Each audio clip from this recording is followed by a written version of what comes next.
not going to mention her name, as I say, because here at the Daily Wire and on my podcast in particular, I have a policy. My policy is that we don't mention the names of attempted mass shooters because studies tend to show that when you glorify mass shooters, all that does is create copycats. People want to think that their message is getting out there. So what we will discuss is everything we know about this woman without actually mentioning her specific name, just what you need to know as news consumers. So according to Mercury News in San Jose, the night before this woman opened fire in a courtyard at YouTube's headquarters Tuesday afternoon, Mountain View police found this woman sleeping in her car. She'd been reported missing by her family in Southern California, and her father told police she might be going to YouTube because she hated the company. Okay, so here's what we know already. She's crazy. She hates YouTube. Okay, she put up a bunch of videos on YouTube about being demonetized. She's an animal rights protester with an Islamic background. Her dad is Muslim, I guess. All I can say is that her videos make it fairly clear that she is not an Orthodox, observant Muslim. She's dressed in garb that I don't think traditional Muslims would be particularly happy with. There are a bunch of videos of her doing exercise videos, and she was demonetized. She had about 55,000 followers on Instagram, I guess is the latest. She had a few followers on YouTube, and YouTube cracked down on some of her videos, and she was very angry at YouTube for that. And so her dad called the cops and said she might be going to YouTube. The cops obviously did nothing. So just like in Parkland, the cops were told over and over and over. There was no follow-up. And this person obviously was unwell. Okay, I'm not going to sit here and diagnose this person with anything, but a person who creates these kind of videos, there's a screw loose. Okay, just in conventional terminology, this woman had a screw loose.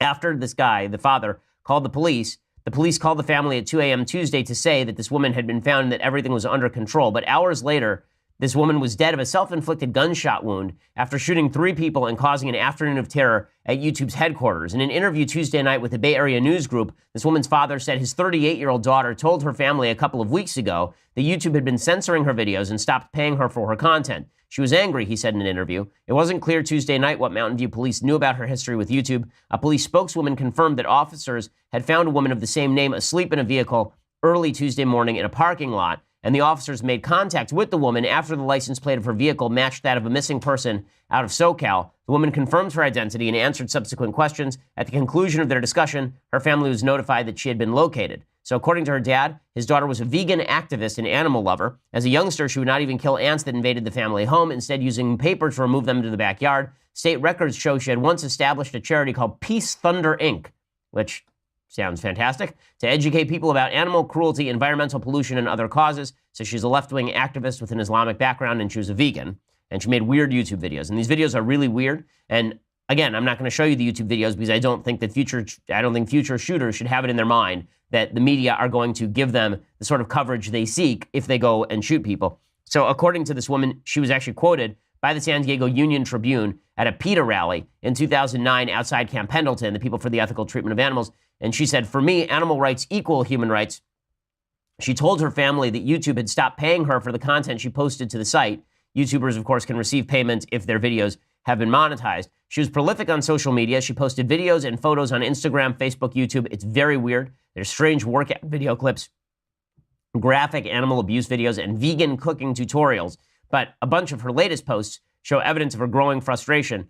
Apparently, all of her pages were taken down late on Tuesday, but for example, in a March 18th Instagram post, she railed at YouTube, quote, "All my YouTube channels got filtered by YouTube, so my videos hardly get views, and it is called merely relegation. This also happened to many other channels on YouTube. This is the peaceful tactic used on the internet to censor and suppress people who speak the truth and are not good for the financial, political gains of the system and big businesses. I recently got filter on Instagram too, and maybe it's related to YouTube, and YouTube staff asked Instagram to filter me here too." And then she recorded a video on January 28th where she was complaining about her perceived discrimination by YouTube. She said, "I'm being discriminated and filtered on YouTube, and I'm not the only one.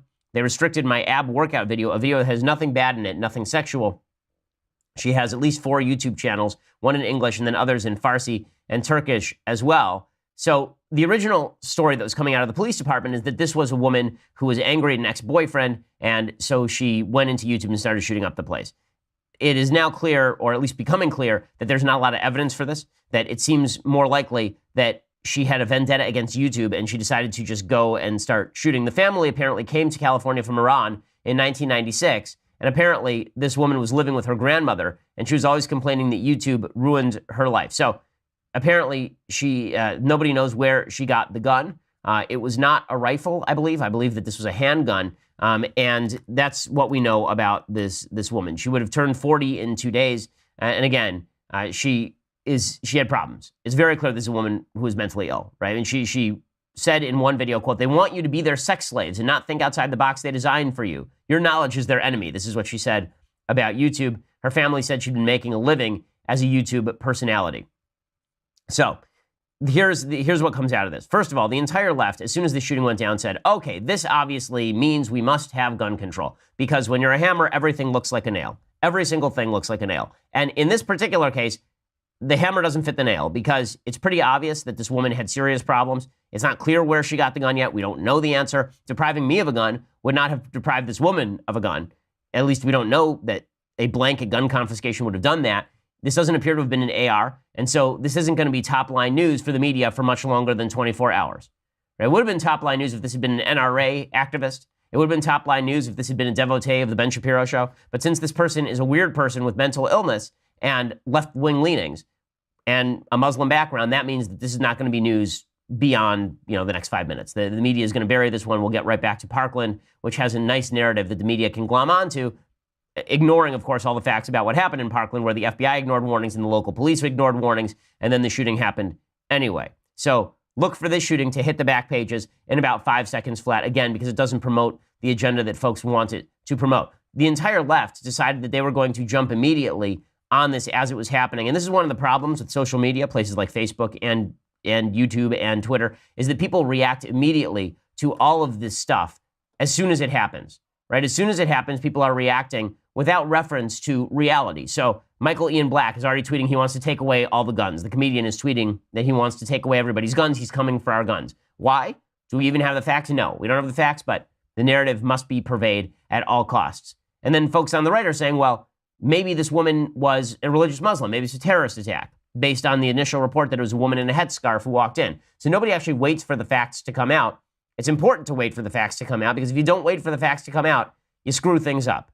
And in this particular case, the facts demonstrate that, once again, we had a mentally ill person who was basically being ignored by the cops, and the cops didn't do what they were supposed to. Every red flag was there. The police were told that she had a vendetta against YouTube. Now, the other thing that you may see in the coming days is the media try to turn this into a defense of YouTube's policies, suggesting, for example, that this woman was egged on by people who were angry at YouTube and angry at social media, that she was angered because there were so many people on the right particularly who talk about the problems with demonetization of video. Now, in order to get to that point, they would have to ignore the fact that this woman was in fact left-wing. I mean, she was rallying with people for the ethical treatment of animals, but that wouldn't stop the left before. The reality is that every time there's a shooting, the left immediately swivels and tries to blame it on the right. This goes all the way back to the JFK assassination, when the New York Times attempted to blame right-wingers for the JFK assassination, even though JFK was assassinated by a communist who may or may not have been in contact with the Cuban government.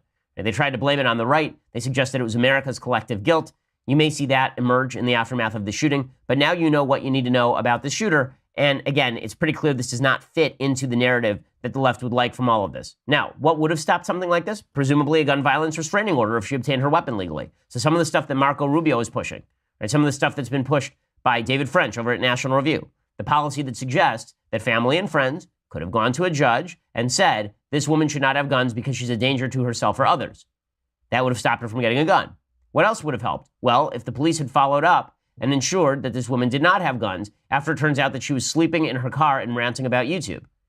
One of the big problems that we have in American society with regard to the treatment of mental illness is we act as though a person who rants crazy things and lives in their car is just exercising normal American freedoms. You don't have the freedom to sleep in your car in public areas.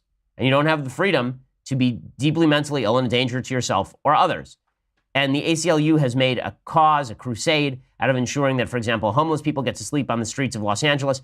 This person was not homeless, presumably she was living with her parents, but she clearly had some problems. And when there are problems like this, again, Jared Loughner, the shooter in the Gabby Giffords situation, the shooter in Aurora, Colorado, the shooter in Sandy Hook, the shooter in Parkland, right? All of these people had serious mental health issues, serious mental health problems. Virginia Tech. And there were warning signs, and people didn't do what they were supposed to do.